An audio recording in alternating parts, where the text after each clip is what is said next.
Hello అండి, నమస్తే. ఇప్పుడు మాట్లాడేటువంటి టాపిక్ ఏంటంటే, నిన్న ఎన్డీఏ ప్రభుత్వము సెకండ్ కాన్స్టిట్యూషన్ హత్యా దివస్ని సెలబ్రేట్ చేసే ప్రయత్నం చేసింది. సో ఈ ప్రయత్నంలో భాగంగా కాంగ్రెస్ గవర్నమెంట్ 1975లో ఇందిరాగాంధీ గారి నేతృత్వంలో డిక్లేర్ చేసినటువంటి ఎమర్జెన్సీ గురించి నరేంద్ర మోదీ గారు 50 years సెలబ్రేషన్లో భాగంగా ఒక 3-4 అంశాలని చాలా క్లియర్గా ఎక్స్పోజ్ చేసే ప్రయత్నం చేశారు. అవేంటంటే, కాన్స్టిట్యూషనల్ వాల్యూస్ అనేవి చాలా కంప్లీట్గా డిస్గ్రేడ్ చేసేసారని చెప్పే ప్రయత్నం చేశారు. అండ్ రెండోది, ఫండమెంటల్ రైట్స్ కంప్లీట్గా దేశంలో సస్పెండ్ చేసేసారు ఇందిరాగాంధీ గారు విధించినటువంటి ఎమర్జెన్సీలో.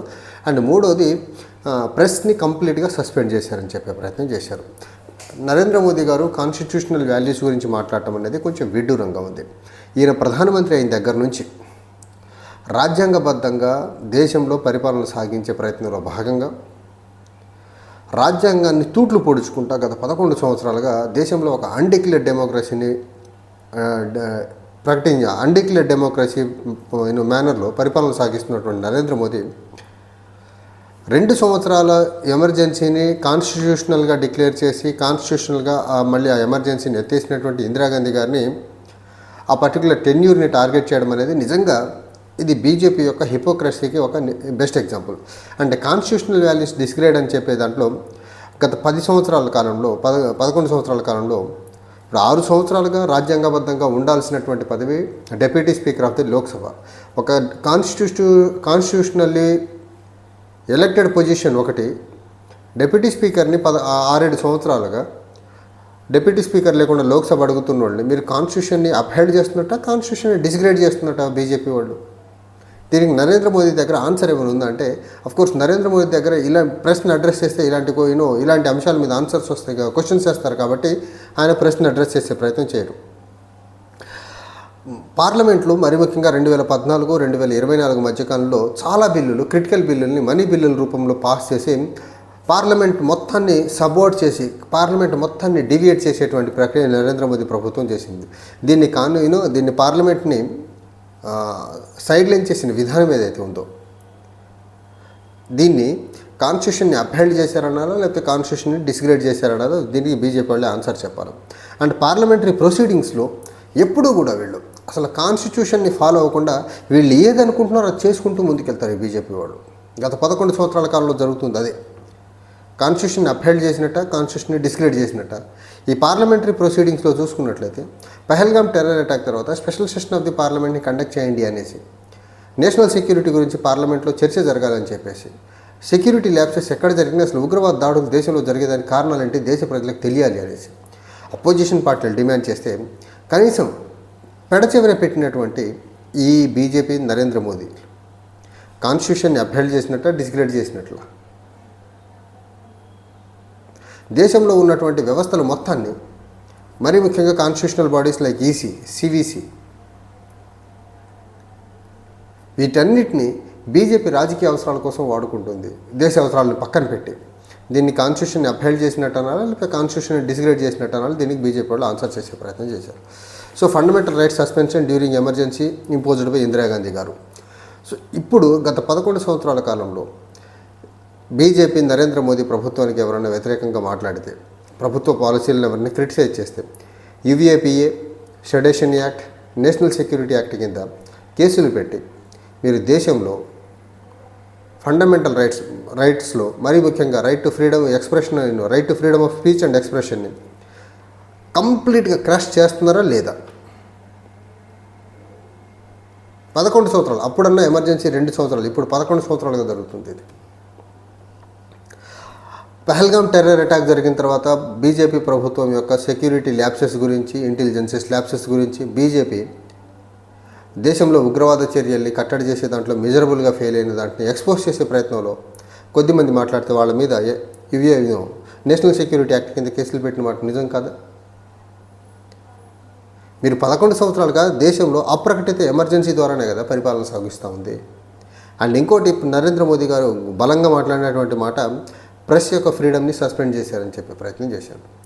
అసలు భారతదేశంలో మీరు ప్రధానమంత్రి అయిన తర్వాత మీడియా అనేది ఒకటి ఉందా?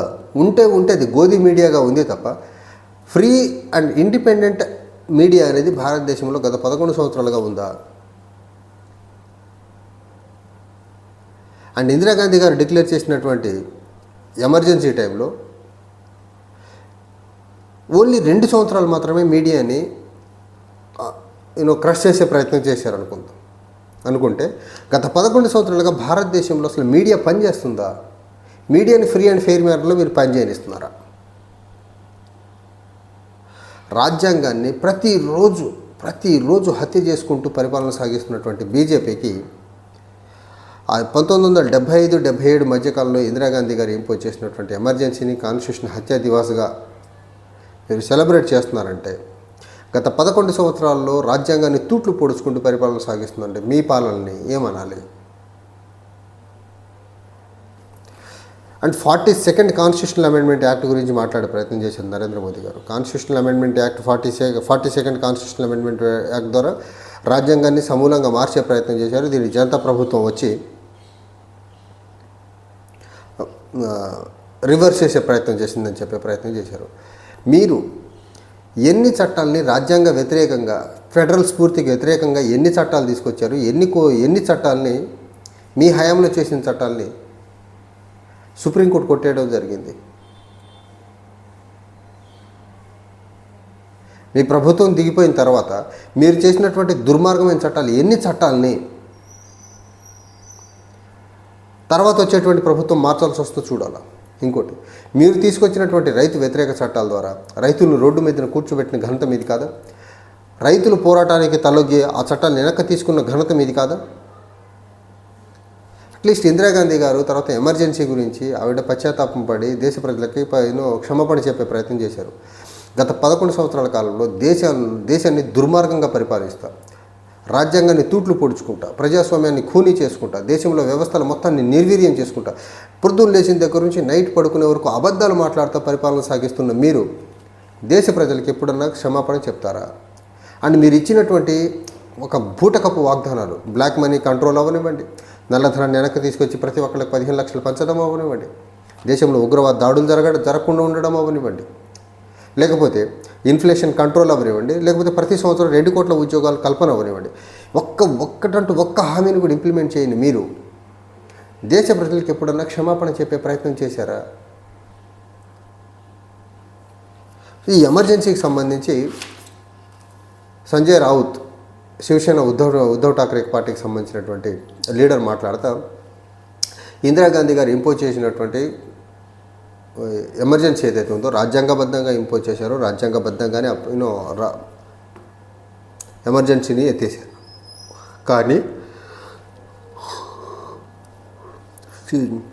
గత 11 సంవత్సరాల కాలంలో దేశంలో అప్రకటిత ఎమర్జెన్సీ నడుస్తుంది. దీని గురించి ఎవరు మాట్లాడాలి?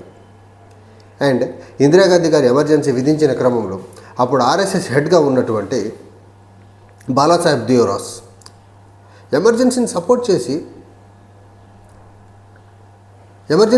చేశారంటే, మీరు ఇప్పుడు ఎమర్జెన్సీని వ్యతిరేకిస్తున్నారంటే మీరు మాతృ సంస్థ ఆర్ఎస్ఎస్కి మీకు ఒక విషయం మీద ఒకే అభిప్రాయం ఉండదా?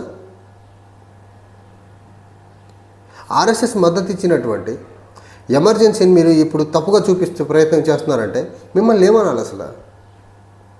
అండ్ ఇదే ఇందిరాగాంధీ గారు ఎమర్జెన్సీ విధించిన టైంలో ఆర్ఎస్ఎస్కి సంబంధించినటువంటి చాలా పెద్ద లీడర్స్ ఇందిరాగాంధీ గారిని సీక్రెట్గా కలిసి ఆర్ఎస్ఎస్ వాళ్ళు ఎక్కడెక్కడ అరెస్ట్ అయినారో వాళ్ళందరినీ విడిపించుకునే ప్రయత్నం చేశారు కదా. మీ అవసరాల కోసం ఇందిరాగాంధీ గారి కాళ్ళ బేరానికి వెళ్ళారు కదా.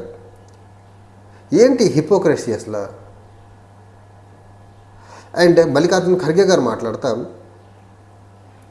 బీజేపీ గత 11 సంవత్సరాల కాలంలో తన గవర్నెన్స్లో ఉన్నటువంటి ఫెయిల్యూర్స్, ఇన్ఫ్లేషన్ కంట్రోల్ అవ్వనివ్వండి, రూపీ డిప్రిషియేషన్ని ఆపడం అవ్వనివ్వండి, లేకపోతే ఎకానమీ యొక్క స్లగిష్ గ్రోత్ రేట్ అవ్వనివ్వండి, లేకపోతే అన్ఎంప్లాయ్మెంట్ని కట్టడి చేసే ప్రయత్నం అవ్వనివ్వండి, దేశంలో యువతకు ఉద్యోగాలు కల్పించే దాంట్లో మిజరబుల్గా ఫెయిల్ అయిపోతూ వస్తున్నటువంటి ఈ నరేంద్ర మోదీ ప్రభుత్వం ఆ ఫెయిల్యూర్స్ మొత్తాన్ని కప్పిపుచ్చేదానికి ఎమర్జెన్సీని ఒక బూచిగా చూపి ఒక ఈవెంట్ మేనేజ్మెంట్ ప్రక్రియను చేసే ప్రయత్నం చేస్తుందని చెప్పే ప్రయత్నం చేశారు.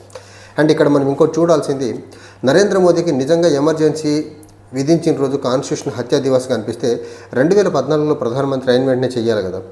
2014లో ప్రధానమంత్రి అయిన వెంటనే చేయకుండా 2024లో మూడోసారి ప్రధానమంత్రి అయిన తర్వాత ఎందుకు చేయాల్సి వచ్చింది? ఇక్కడ కూడా ఒక దుర్మార్గమైన కుట్ర ఉంది బీజేపీది. సేవ్ కాన్స్టిట్యూషన్ అనే ఒక ప్రోగ్రామ్ని కాంగ్రెస్ పార్టీ బలంగా తీసుకెళ్ళి బీజేపీ రాజ్యాంగాన్ని ఎలా తూట్లు పొడుచుకుంటూ పరిపాలన సాగిస్తుంది గత 11 సంవత్సరాలుగా అనేది కాంగ్రెస్ పార్టీ చేస్తున్నటువంటి సేవ్ కాన్స్టిట్యూషన్ అనే యాత్రకు కౌంటర్గా 2024లో బీజేపీకి అనుకున్నటువంటి 400 సీట్లు రాకుండా 240 వచ్చి కింద పడిన తర్వాత రాజ్యాంగాన్ని ఇక నుంచి మనము రాజ్యాంగాన్ని ప్రొటెక్ట్ చేస్తున్నట్టు మనం బిహేవ్ చేయకపోతే మనకి రాజకీయంగా ఎదురు దెబ్బలు తగులుతాయని ఒక నిర్ణయానికి వచ్చినటువంటి బీజేపీ 2024లో మూడోసారి గెలిచిన తర్వాత వీళ్లకు ఎమర్జెన్సీ డిక్లేర్ చేసిన రోజు కాన్స్టిట్యూషన్ హత్యా దివస్గా గుర్తుకొచ్చింది. అంతకుముందు 10 సంవత్సరాలు మీకు ఎమర్జెన్సీ డిక్లేర్ చేసిన రోజు ఎందుకు కాన్స్టిట్యూషన్ హత్యా దివస్గా గుర్తుకు రాలేదు, ఎందుకు సెలబ్రేట్ చేయాలనుకోలేదు? సో ఇక్కడ మళ్ళీ బీజేపీ యొక్క కుట్రే. ఎప్పుడైతే బీజేపీ బ్యాక్ ఫుట్లోకి వెళ్ళిపోదో అప్పుడు ఒక దుర్మార్గమైనటువంటి ఈవెంట్ మేనేజ్మెంట్ ప్రక్రియను చేస్తుందనే దానికి one of the glaring example వచ్చేసి ఈ కాన్స్టిట్యూషన్ హత్యా దివస్ని బీజేపీ అధికారంలోకి వచ్చిన తర్వాత 10 సంవత్సరాల తర్వాత 11వ సంవత్సరం నుంచి జరుపుతున్నారంటే బీజేపీ యొక్క డొల్లతనం చాలా చాలా క్లియర్గా అర్థమవుతుంది. నిజంగా కాన్స్టిట్యూషన్ని ఎమర్జెన్సీ డిక్లేర్ చేసిన రోజుని కాన్స్టిట్యూషన్ హత్యా దివస్గా డిక్లేర్ చేయాలి అనుకుంటే మరి ఇంతకుముందు బీజేపీ వాజ్పేయి గారు ప్రధానమంత్రిగా ఉన్నారు కదా, అప్పుడు ఎందుకు చేయలేకపోయారు ఆయన? ఎందుకంటే కాన్స్టిట్యూషన్ హత్యా దివస్ అనే ఒక రోజుని సెలబ్రేట్ చేయడం ఒక దుర్మార్గం. ఈ దుర్మార్గాన్ని ఆర్గనైజ్డ్ మేనర్లో సెలబ్రేట్ చేయాలి, అది కూడా వీళ్ళ ఫెయిల్యూర్స్ని కవరప్ చేసుకునేదానికి అనేది చాలా చాలా క్లియర్గా అర్థమవుతూ ఉంది. ఇక్కడ నిజంగా వీళ్ళకు నిజంగా ఆ కాన్స్టిట్యూషన్ హత్యా దివస్ని ఎమర్జెన్సీ డిక్లేర్ చేసిన రోజుని అనౌన్స్ చేయాలి అనుకుంటే, సెలబ్రేట్ చేసుకోవాలనుకుంటే, మీకు అంత ఆనందంగా ఉంటే 2014 నుంచి చేయాల్సింది కదా. 2014 నుంచి మీకు ఆ రోజు పర్టికులర్ జూన్ 25 అనేది కాన్స్టిట్యూషన్ హత్యా దివస్గా అనిపించలేదా? ఎందుకు 2024లో మీకు సీట్లు తగ్గిన తర్వాత అనిపించింది? ఎందుకంటే సేవ్ కాన్స్టిట్యూషన్ క్యాంపెయిన్ ఏదైతే ఉందో కాంగ్రెస్ పార్టీ చేసినటువంటి దాని ఇంపాక్ట్ మీ మీద పడ్డది కాబట్టి దానికి కౌంటర్గా మీరు తీసుకొచ్చింది కాన్స్టిట్యూషన్ హత్యా దివస్. సో మీరు కౌంటర్లు చేసుకోవడానికి తప్ప మీరు పరిపాలన చేయట్లేదు. మీరు రాజ్యాంగాన్ని ఖూనీ చేయడం తప్ప మీరు రాజ్యాంగాన్ని ఎప్పుడు అప్హెల్డ్ చేయరు. ఇది చాలా చాలా చాలా క్లియర్. అండ్ జయరాం రమేష్ మాట్లాడతా అన్డిక్లేర్డ్ డెమోక్రసీ గత 11 సంవత్సరాలు జరుగుతున్న క్రమంలో 5-fold అసాల్ట్ రాజ్యాంగం మీద, దేశంలో డెమోక్రసీ మీద ఎలా జరుగుతుంది అనేది చెప్పే ప్రయత్నం అయితే చేశారు. ఫస్ట్ నేను బిగినింగ్లో చెప్పినట్లు పార్లమెంట్ని కంప్లీట్గా వీకెండ్ చేశారు. అటానమస్ బాడీస్ యొక్క వాళ్ళ పవర్స్ మొత్తాన్ని స్నాచ్ చేసి పడదొబ్బేశారు వీళ్ళు. దేశంలో హేట్ స్పీచ్ని ప్రమోట్ చేసుకుంటూ ముందుకెళ్తున్నారు. తర్వాత సివిల్ లిబర్టీస్ మీద భయంకరమైన క్రాక్డౌన్ విధించే ప్రయత్నం వీళ్ళ మీద, అటాక్ మీద కాన్స్టిట్యూషన్ మీద పొద్దున్న లేచిన దగ్గర నుంచి నైట్ పడుకునే వరకు అటాక్ చేసుకుంటూ ముందుకెళ్ళే ప్రయత్నం చేస్తున్నారు. అండ్ ట్యాక్స్ టెర్రరిజాన్ని దేశంలో ప్రమోట్ చేసే ప్రక్రియ, తర్వాత misuse of the investigating agencies like ED and CBI, and ఇంకోటి డ్రాగింగ్ జ్యుడిషియరీని కంప్లీట్గా కంట్రోల్ చేయాలని ఒక దుర్మార్గం, మీడియాను కంట్రోల్ చేయాలని ఒక దుర్మార్గం. సో ఇవన్నీ గత 11 సంవత్సరాలుగా దేశంలో జరుగుతున్నటువంటి రాజ్యాంగ విరుద్ధమైన పాలన కదా ఇది. దీన్ని అప్రకటిత ఎమర్జెన్సీ అని చెప్పరా? సో మనం చేస్తుంది ఏంటి? ఒక పక్క కాన్స్టిట్యూషన్ హత్యా దివస్ అని ఒక ఇందిరాగాంధీ గారు విధించినటువంటి ఎమర్జెన్సీని బూచిగా చూపేటువంటి వీరు 11 సంవత్సరాలుగా మీరు ఈ చేస్తున్న ఇవన్నీ ఏంటి? ఇవి దేశ ప్రజలకి, ప్రజాస్వామ్యానికి, రాజ్యాంగానికి అన్ని వ్యతిరేకంగా ఉన్న మూవ్సే కదా ఇవి. కాకపోతే అన్ఫార్చునేట్ థింగ్ ఏంటంటే భారతదేశంలో మీరు మీడియాని సైలెన్స్ చేసి గోధి మీడియాగా మార్చారు. దానివల్ల మీ రాజకీయంగా మీ ఆటలు సాగుతూ ఉన్నాయి. అదర్వైజ్ మీరు మొదటి 5 సంవత్సరాల ప్రధానమంత్రి ఉండటమే దేశానికి పెద్ద డిజాస్టర్. అది అప్పుడే తీసుకొచ్చారు మీరు దేశానికి ఎకానమీ పరంగా డిజాస్టర్ చేయాల్సినటువంటి యాక్షన్స్. అది జిఎస్టీ అవనివ్వండి, డిమానిటైజేషన్ అవనివ్వండి, ఫస్ట్ 5 ఇయర్స్లోనే మీ డిజాస్టర్స్ పాలన చూశారు. కాకపోతే అదృష్టము మీ అదృష్టం, దేశ ప్రజల దురదృష్టం, దేశ దురదృష్టం ఏంటంటే మీడియాను సైలెన్స్ చేయగలిగారు. భారతదేశంలో ఈరోజు మీడియా వెన్నుముక లేకుండా మీ దగ్గర సరెండర్ అయిపోయింది. Thank you.